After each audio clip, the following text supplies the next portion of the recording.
आप सबका यहाँ स्वागत।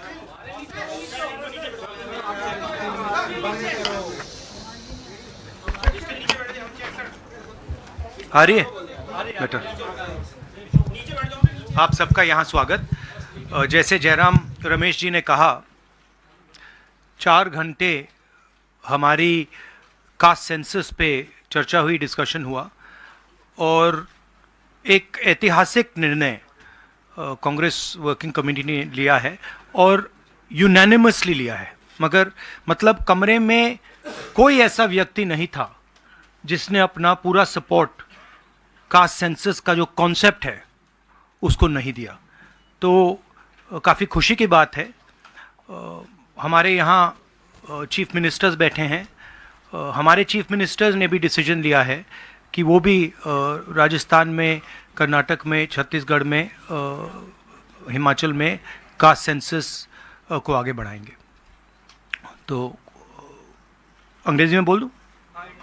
इंग्लिश में। There's a very big decision taken today by the Congress Working Committee. Unanimously, the Working Committee has supported the idea of a caste census in the country, and I think it is a very, very powerful step for the emancipation of the poor people in our country. We've also our chief ministers are also believe that it's an important step for them to take. So our states are also considering this and actioning this this step. If you have any questions, please feel free to ask them. एक minute एक करके संजीव, एक minute please रुक जाइए। Rahul ji, the Congress has taken this decision of taking this caste census forward. Will the India Alliance parties also support you in this, because the Congress is unanimous in this? Whether all the other parties, because you are going to contest the elections together, all 26 parties are contesting the elections together, so will they also support, and will you seek their support? Well, the Congress president today chaired the meeting of the highest body of the Congress party, and the entire Congress party has decided that it is going to wholeheartedly not just support the idea of the caste census, but force the BJP to carry out the caste census or then get out of the way so we can carry out the caste census. Now,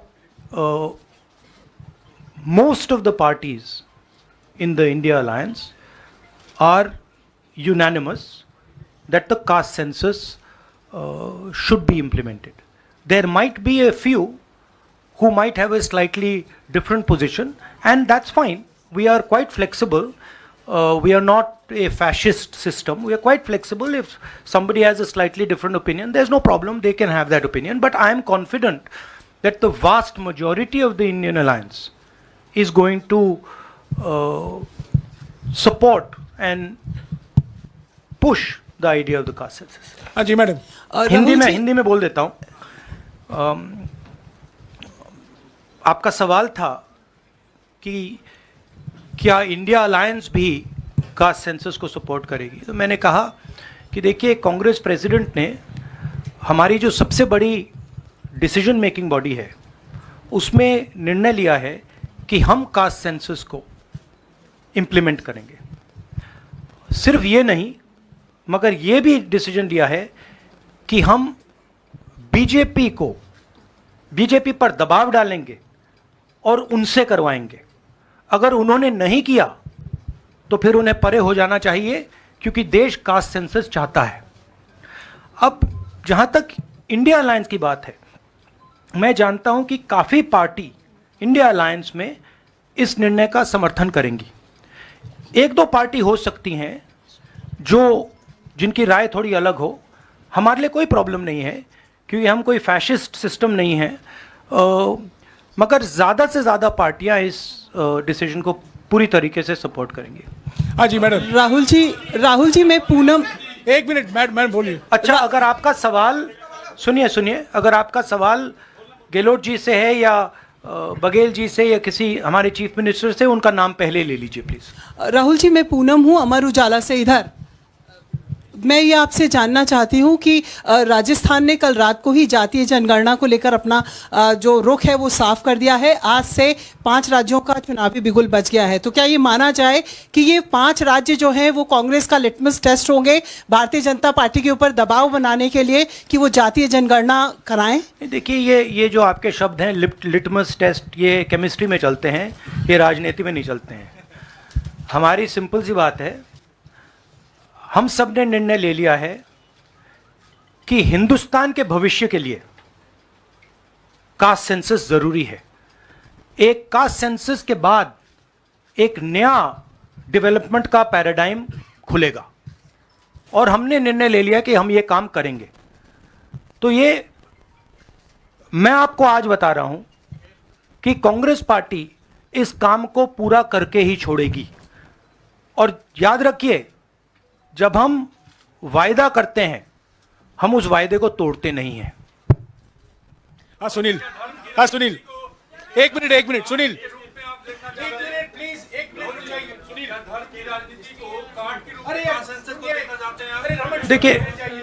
देखिए नहीं, मैं इसका जवाब देता हूं। देखिए, ये cast और धर्म की बात नहीं है, ये गरीबी की बात है। हिंदुस्तान के ओबीसी, हिंदुस्तान के दलित, हिंदुस्तान के आदिवासी और हिंदुस्तान के गरीब लोग, इनके लिए यह काम किया जा रहा है। आज क्या हो रहा है, 2 हिंदुस्तान बन रहे हैं, एक अदानी जी वाला और दूसरा सबका। कास्ट सेंसस साफ दिखा देगा कि हिंदुस्तान में लोग कितने हैं, कौन है, और हम वहां नहीं रुकेंगे। उसके बाद इकोनॉमिक सर्वे होगा, तो हमें यह भी पता लग जाएगा कि कितने लोग हैं, धन किसके हाथ में है, धन कहां है, एसेट्स किसके हाथ में है। और फिर जैसे मैंने कहा, जो एक्सरे हमें, और मैं कहता हूं शायद इसमें मेरी भी गलती है, जो हमने पहले नहीं किया उसको अब हम पूरा करके दिखा देंगे, क्योंकि इस एक्सरे की जरूरत है। अगर हम नया पैराडाइम, नया डेवलपमेंट का पैराडाइम चाहते हैं जहां सबको न्याय मिले, उसके लिए हमें कास्ट सेंसस करना ही होगा। Sir, you've heard the Prime Minister in Hyderabad, give his counter to the caste census and about, the rights and what will happen to southern states and the various things. How do you view that? And also for the Karnataka Chief Minister, why doesn't he go ahead with the release of the caste census data? We are in discussions. We are very clear what our direction is. Those actions will be taken. I'll also let Siddaramaiah ji directly answer your question. So first, let me ask him to. You haven't answered that. I'll come back to you. He's asking about caste census in Karnataka. Our previous government in Karnataka, that is, the government, our Congress government was there between 2013 and 2018. Normally he doesn't need a mic. In 2014 and 15, we have entrusted this caste census and socio-economic survey of all communities to Permanent Backward Class Commission, headed by one Kantraj, then chairman of the commission. By the time our term is over, the report was not ready. When coalition government was there in Karnataka after 2018, the caste census report was ready, but the coalition government's chief minister, Mr. Kumaraswamy, did not receive that report. Now the report is lying with the Permanent Backward Class Commission. I requested now the present chairman, Mr. Jaiprakash Hegde, to submit the report to the government. If he submits the report, he will definitely issue the report. Based consensus, caste census, and socio-economic survey of all communities, particularly other backward communities. एक minute please. अरे एक minute रुक जाइए ना. जवाब दे रहे हैं. राहुल जी जवाब दे रहे हैं. On the Prime Minister's, the Prime Minister is making unconnected statements. What the caste census has to do with, representation of the South is very difficult to understand. Now, the problem is that the Prime Minister is incapable of doing the caste census. I'd like to point out something quite interesting. There are हमारे 4 chief ministers हैं. 4 में से 3 OBC वर्ग के हैं. BJP के 10 chief minister हैं, 1 OBC वर्ग के हैं, और वो भी कुछ ही दिन में चीफ मिनिस्टर नहीं रहेंगे. तो बात बहुत होती है ओबीसीज की, मगर नरेंद्र मोदी जी को यह बताना है कि ओबीसीज के लिए आपने किया क्या. मैंने पार्लियामेंट में उदाहरण दिया कि 90 अफसरों में से 3 अफसर ओबीसी वर्ग के. नरेंद्र मोदी जी ने उसके बारे में कुछ नहीं बोला. उन्होंने यह भी नहीं बोला कि हां यह गलत है. उन्होंने बोला, एक शब्द नहीं बोला. मतलब उनके लिए यह एक्सेप्टेबल है कि हिंदुस्तान में जिनकी शायद 50% आबादी है अप्रोक्सीमेटली, उनका सरकार को चलाने में कोई भी हक ना हो. तो ये तो सच्चाई है, रियलिटी है. प्राइम मिनिस्टर सीधा कह दें कि हम कास्ट सेंसस का डेटा रिलीज कर देंगे. प्राइम मिनिस्टर सीधा कह दें कि अगला सेंसस कास्ट बेसिस पे होगा. वो कह ही नहीं सकते, क्योंकि प्राइम मिनिस्टर सचमुच में ओबीसी वर्ग के लिए काम नहीं करते हैं. प्राइम मिनिस्टर का काम ओबीसी वर्ग को डिस्ट्रैक्ट करने का, ओबीसी वर्ग के ध्यान को इधर उधर करने का है. जो सच्चाई है कि ओबीसी वर्ग, दलित वर्ग, आदिवासी वर्ग को कितनी भागीदारी मिल रही है, उससे डिस्ट्रैक्ट करने का पूरा सिस्टम बना रखा है आरएसएस ने और नरेंद्र मोदी जी ने. और नरेंद्र मोदी जी उनके मेन इंस्ट्रूमेंट है, मतलब सेंट्रल औजार हैं. उनका यही काम है कि भैया ओबीसी की भागीदारी ना हो, ध्यान इधर उधर जाता जाए. हाँ संजय. राहुल जी, प्राइम मिनिस्टर और बीजेपी का एलिगेशन है कि कांग्रेस कास्ट सेंसस को इसलिए ला रही है, लाके वो हिंदू कम्युनिटी के अंदर डिवीज़न पैदा करना चाह रही है.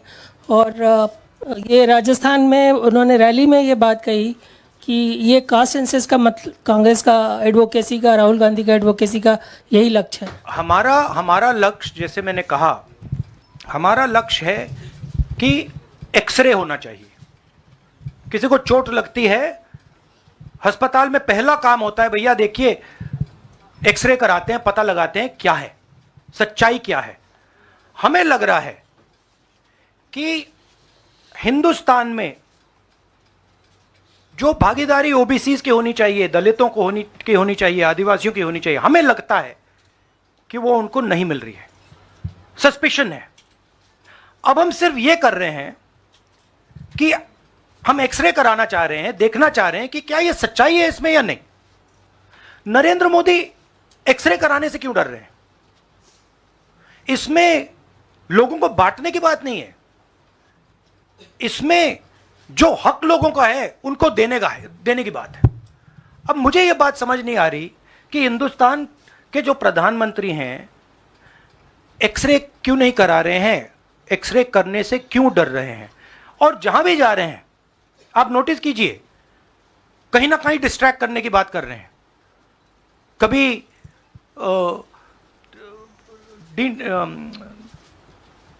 डिलिमिटेशन की बात कर रहे हैं, कभी कुछ और बात कर रहे हैं, कभी साउथ इंडिया की बात कर रहे हैं. मगर एक भाषण में नरेंद्र मोदी जी ने यह नहीं कहा कि देखिए जो राहुल गांधी ने कहा है 90 अफसर जो हिंदुस्तान को चलाते हैं उसमें से 3 लोग सिर्फ ओबीसी वर्ग के हैं, यह सच्चाई है, यह सच्चाई बीजेपी ने एक्सेप्ट की है।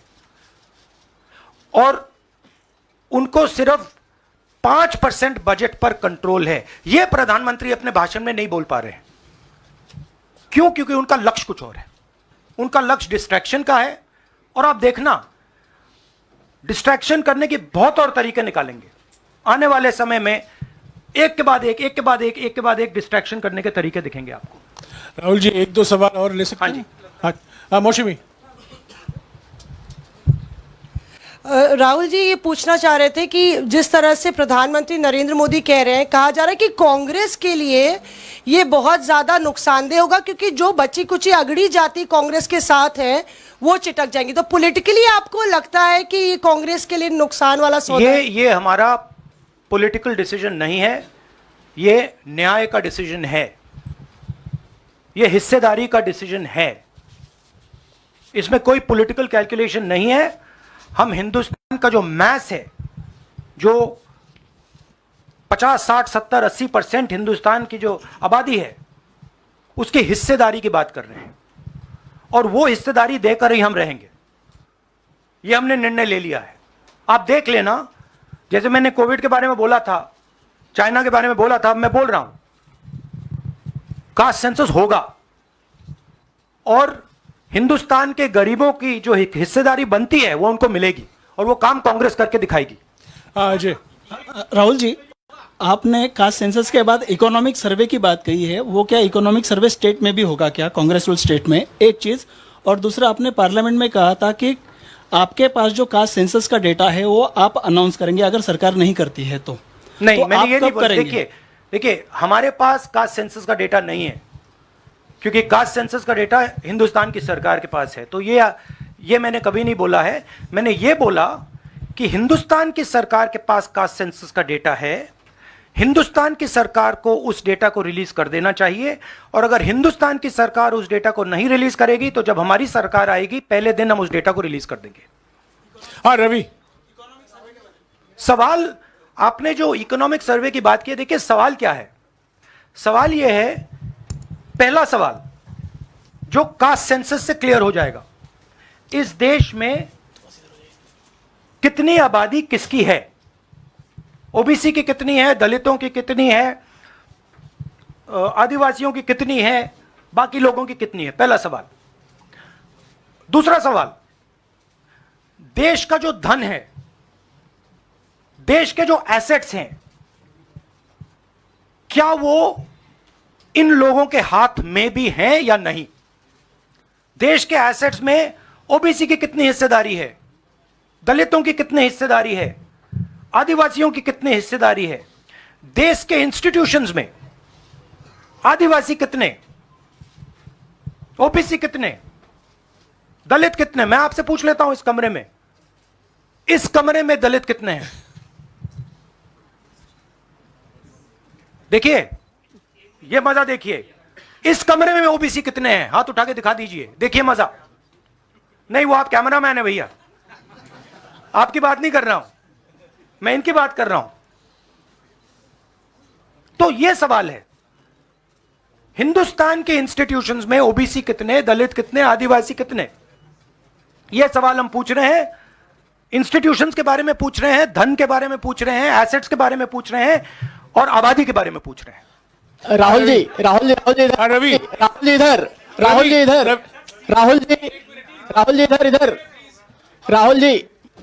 राहुल जी मेरा सवाल, आपने कहा कि प्रधानमंत्री बार बार डिस्ट्रैक्ट करने की कोशिश करेंगे, उसी से जुड़ा सवाल है। क्योंकि प्रधानमंत्री बार बार ये कह रहे हैं कि आप विदेशी ताकतों से मिले हुए हैं और आप देश को तोड़ना चाहते हैं, ये प्रधानमंत्री आरोप लगा रहे हैं। इस पे क्या कहेंगे आप? मतलब इसका क्या कनेक्शन है? हम कह रहे हैं कि जो इस देश के गरीब लोग हैं उनकी हिस्सेदारी कितनी है, वो हैं कितने, हम ये सवाल पूछ रहे हैं। कनेक्शन क्या है? ये वही बात है डिस्ट्रैक्ट करने का कि भैया उधर देखो, इधर देखो, उधर देखो। जैसे मैंने अभी आपसे पूछा, इस कमरे में ओबीसी कितने हैं, सब लोग इधर उधर देख रहे थे, एक भी हाथ नहीं दिखा मुझे। एक है, हाँ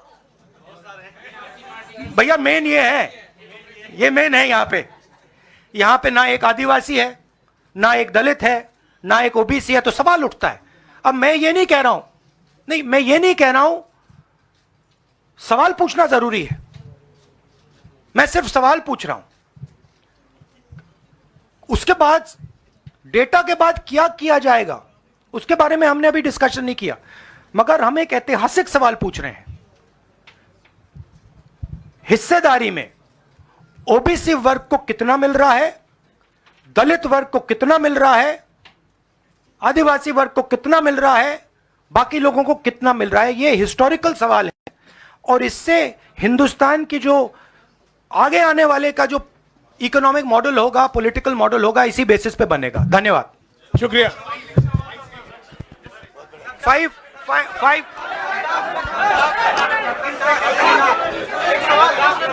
भैया एक सेकंड देखिए, 5 जहां पे लद्दाख में आपकी पार्टी को 10 सीटें मिली हैं, नेशनल कॉन्फ्रेंस को 12 सीटें मिली हैं। इसके पहले हिमाचल प्रदेश, फिर कर्नाटक और अब लद्दाख में जीत हुई है। आपकी 5 राज्यों के विधानसभा चुनाव में आपकी क्या है अंडरस्टैंडिंग और क्या आपको फीडबैक मिला? मैंने आपसे कहा कि बीजेपी के 10 स्टेट्स हैं, एक उनका ओबीसी चीफ मिनिस्टर है, तो मध्य प्रदेश में उनकी सरकार जारी है, राजस्थान में भी सरकार जारी है, छत्तीसगढ़ में भी जारी है, तेलंगाना में जारी, सॉरी उल्टा बोल दिया छत्तीसगढ़ में हमारी सरकार है, आ रही है। आपने कंफ्यूज कर दिया मुझे। राजस्थान में आ रही है, छत्तीसगढ़ में आ रही है, मध्य प्रदेश में जा रही है, तेलंगाना में उनकी जा रही है, हमारी आ रही है। नहीं, सीरियसली कहूं तो माहौल बहुत पॉजिटिव है, और मैं चारों जो हमारे स्टेट्स हैं उनके बारे में कह सकता हूं। जो गहलोत जी ने हेल्थ केयर का स्ट्रक्चर जो बनाया है, शायद वो दुनिया में एक ऐतिहासिक हेल्थ केयर का सिस्टम राजस्थान की सरकार ने बनाया है। और जो काम राजस्थान की सरकार ने गरीबों के लिए किया है, ऐतिहासिक काम किया है। कर्नाटक में हमारी जो 5 गारंटीज हैं, जो सोशल प्रोटेक्शन की जो स्कीम्स हैं, वो अनमैच्ड है। आप किसी भी स्टेट में चले जाइए, आप पूछ लीजिए, आपको ऐसा सोशल प्रोटेक्शन का स्ट्रक्चर नहीं मिलेगा।